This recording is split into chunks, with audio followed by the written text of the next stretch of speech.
Hello, my friends artists. I just want to start the little session with you. Just the art hacks, which is help you to move with your art equipment, and I think this will be very useful for you to know, especially in this time when the stores are not really open full size, and to get the art materials, it's not that easy. And sometimes you save more money if you buy the bigger container and then you distribute this in smaller ones. So I think this will be useful for you, and I will show you a few tricks which is I use. First of all, it helps you to clean your colors and keep them in a right color shade, so that you don't make them dirty during your art project, because when you start art project it's hard to keep adding colors, or your color might get dirty from the brush.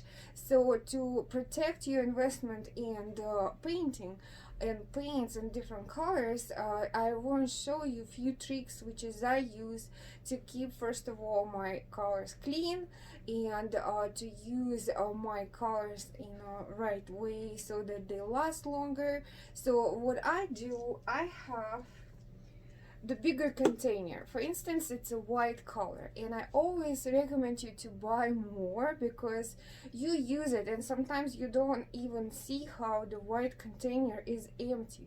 So to get the bigger container will be appropriate. So it's gonna save you some time and save you some money on it, because the buy smaller containers it's more expensive.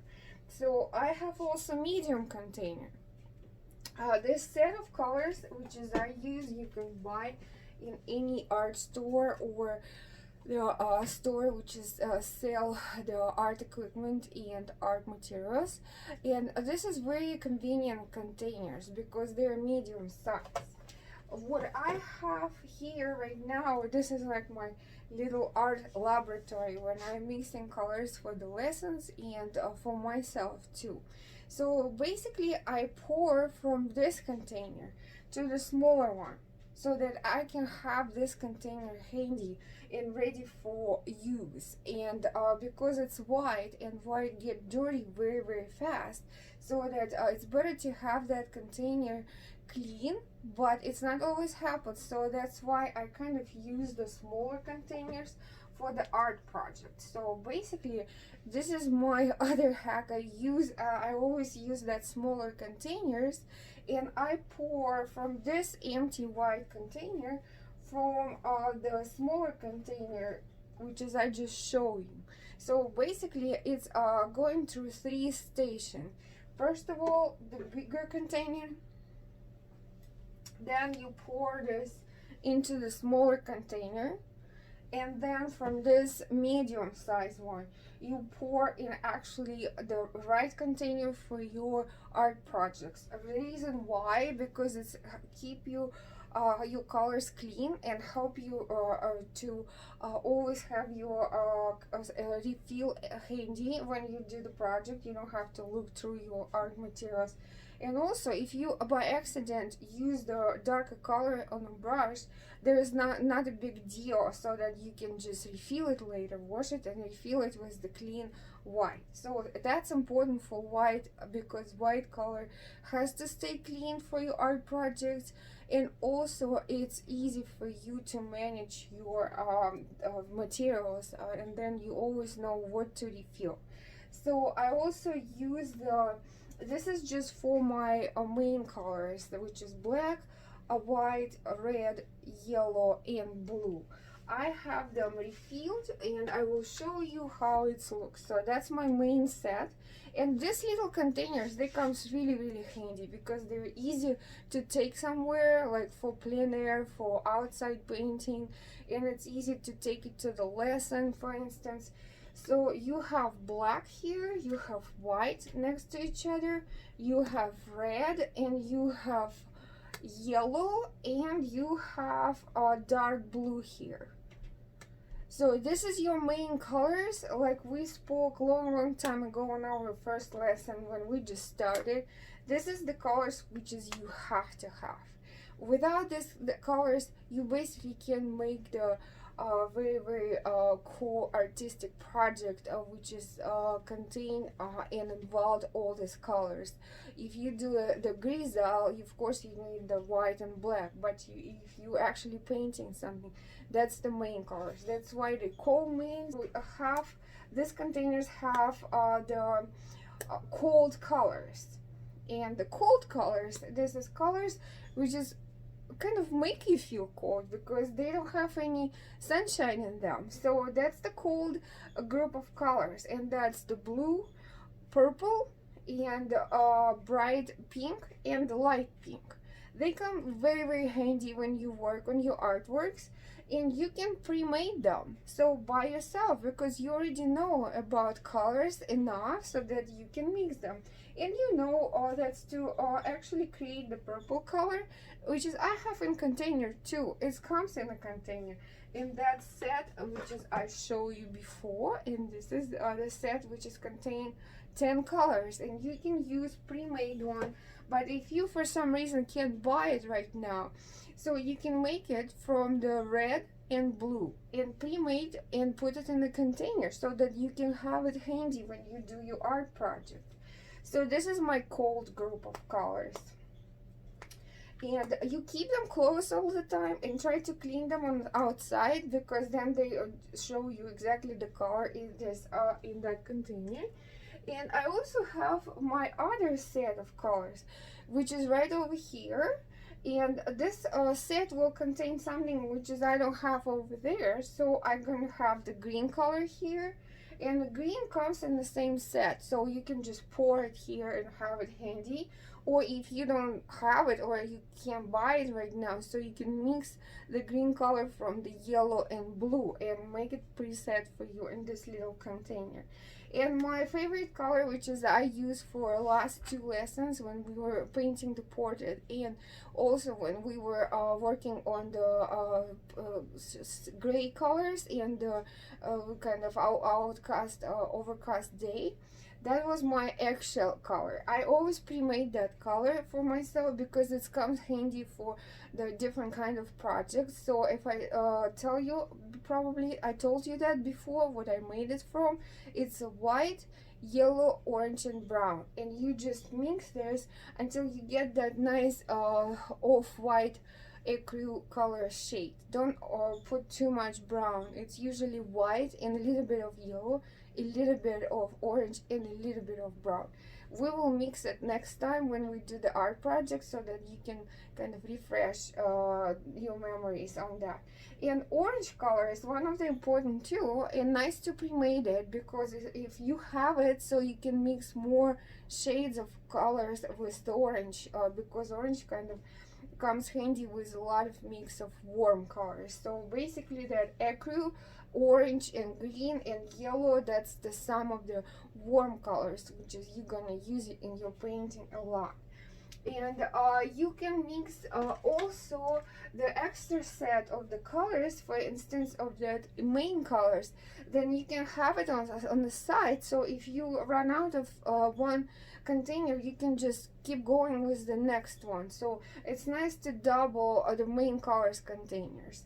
And just like that, you can just have what you need to use for your project. And I usually put this on like a little tray like that, which is help you to keep your table clean, because this little container might be from, like, you know, some mix of salad greens or something like candy or cookies, and you use it and you put your kind of set your colors in the way how you like them, so that you always remember where your colors are. You know, it kind of goes by the row like in a movie theater, so you have the row of your colors. And before you start, you always open them all except the extra set of the colors, so that you don't make that dirty accidentally. But your working set, it's always open, so you don't know what kind of colors you feel like using. So why don't you just open them all so then you can see them, and they help you to start on your project. So this is the setup for the colors. And always have handy some extra bottles, so extra containers with the colors. And as I said, the main colors, that's probably the main set of you have to have. If you can buy some extra colors, that would be nice. And for mixing them, like the little laboratory, which is I have here, the chemicals laboratory, I use wooden sticks like that. You can get them in Starbucks or use them from the leftovers of the ice cream. Just clean it, dry it, and use it, because it's very easy to operate. You just put this into the container and kind of spread this into the other container. I will show you how I do it. So your container is open and this container is open too, so you have to have napkin just in case if some colors are linked. So you use this, you just kind of get the color on your wooden stick and you tuck it in. So kind of spread it on the side a little bit so it's kind of well get settled inside. So you get this color, you tuck it in, and then you just fill the whole container with that color. That's simple. When the color is almost over, like you almost have nothing, but you can still use it, so you can get a little bit of water, just a few drops of water, and use the brush, like any medium-sized brush, and kind of get all of it together mixed and pour it in your small container. So that's basically the way how to operate. Also, I want to stop on colors which is comes in tube, like a toothpaste.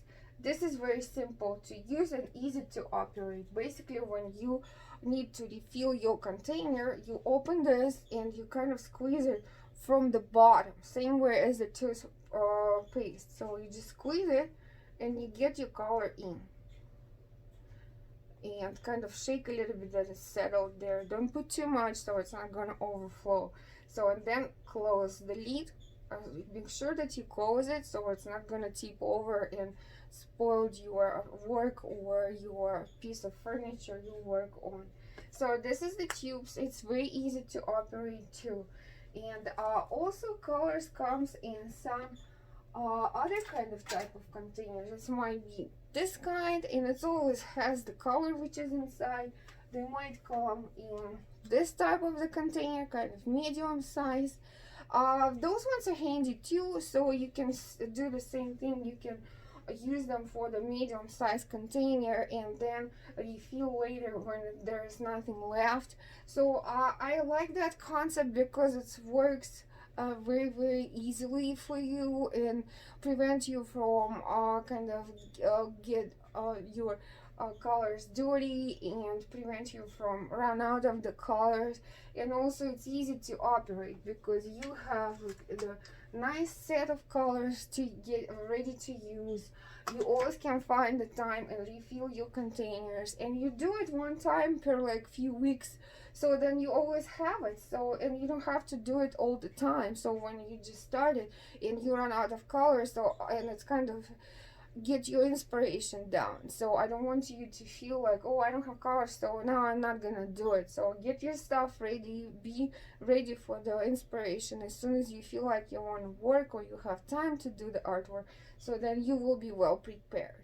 And that's it for my hacks for the art projects and for your color laboratory.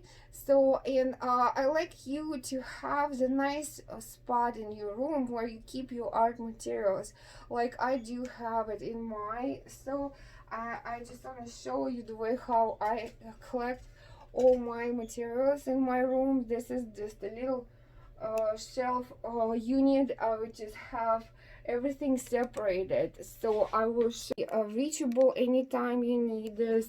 And also inspired you because the very nice organization of your art corner or art room keep you inspired and preventing you from getting kind of disappointed and kind of frustrated when you want to start the project and you have nothing handy set up for you. So when you set up like this, it's kind of keep the inspiration going. You always can come over and you always can start your project.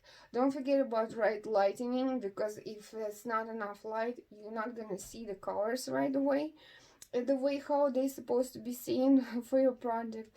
So light, easel, and your colors and your graphic materials as the pencils, or they can be highball or glass too, ready for you, different sizes, and just be inspired and paint and draw and use your art studio for that, because that's your laboratory of creation. Thank you. Have a wonderful day.